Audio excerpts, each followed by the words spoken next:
اللہ اکبر اللہ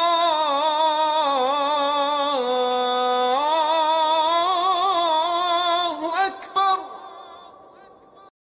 سیدنا ابوبکر صدیق رضی اللہ تعالی عنہ نے سب سے پہلے اسلام قبول کیا اور اسلام کی خدمت میں لگ گئے۔ آپ نے اپنی جان، اپنا مال دین کی سربلندی کے لیے وقف کر رکھا تھا۔ سیدنا عثمان غنی، سیدنا عبد الرحمن بن عوف، سیدنا ابو عبیدہ بن جراح، سیدنا طلحہ اور سیدنا زبیر جیسے بڑے بڑے صحابہ کرام نے آپ کے کہنے پر، آپ کے سمجھانے پر اسلام قبول کیا۔ ہجرت مدینہ کے موقع پر نبی علیہ الصلوۃ والسلام کا ساتھ بھی ملا، اسی وجہ سے ان کو یار غار بھی کہا جاتا ہے۔ غزوات میں ہمارے نبی صلی اللہ علیہ وسلم کے ذاتی محافظ قرار پائے۔ غزوہ تبوک کے موقع پر گھر کا سارا اثاثہ رسول اللہ صلی اللہ علیہ وسلم کی نظر کیا۔ رسول اللہ صلی اللہ علیہ وسلم کے وصال تک اسلام کی خدمت کا کوئی موقع ہاتھ سے نہ جانے دیا۔ ہمارے پیارے پیغمبر محسن انسانیت حضرت محمد صلی اللہ علیہ وسلم نے فرمایا، میں نے ہر شخص کے احسانات کا بدلہ دنیا میں ادا کر دیا ہے، لیکن ابوبکر کے احسانات مجھ پر باقی ہیں، ان کا بدلہ قیامت کے روز اللہ تعالیٰ ادا فرمائے گا۔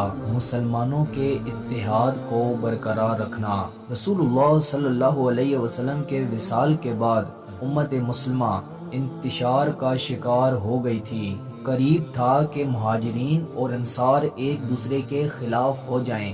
سیدنا ابوبکر، سیدنا عمر اور سیدنا ابو عبیدہ بن جراح کی مدد سے صورتحال کو سنبھال لیا گیا، اس لیے آپ کی ذات مسلمانوں کے اتحاد کا نشان بن گئی۔ سیدنا ابوبکر صدیق رضی اللہ تعالی عنہ نے عرب کے قبائلی نظام پر بھرپور ضرب لگائی اور ایک مستحکم حکومت قائم کی۔ سیدنا ابوبکر صدیق نے ان قبائل کے خلاف جہاد کیا جنہوں نے زکوٰۃ دینے سے انکار کیا تھا، حالانکہ ان میں صحابہ کرام کی ایک رائے یہ تھی کہ آخر کلمہ گو ہیں، ہمیں ان لوگوں کے خلاف جہاد نہیں کرنا چاہیے، لیکن سیدنا ابوبکر صدیق حالات کو سمجھ گئے اور ان کے خلاف جہاد کیا۔ سیدنا ابوبکر صدیق رضی اللہ تعالی عنہ نے نبوت کے جھوٹے دعوے داروں کے خلاف بھی جہاد کیا۔ اس طرح قیامت تک کے لیے سیدنا ابوبکر صدیق نے ایک میسج دیا کہ جو شخص نبوت کا دعویٰ کرے گا وہ جھوٹا ہے اور مسلمانوں کو اس کے خلاف جہاد کرنا چاہیے۔ آپ صلی اللہ علیہ وسلم کے آخری زمانے میں مدینہ میں ہر وقت شامی حملے کا خطرہ محسوس ہوتا تھا۔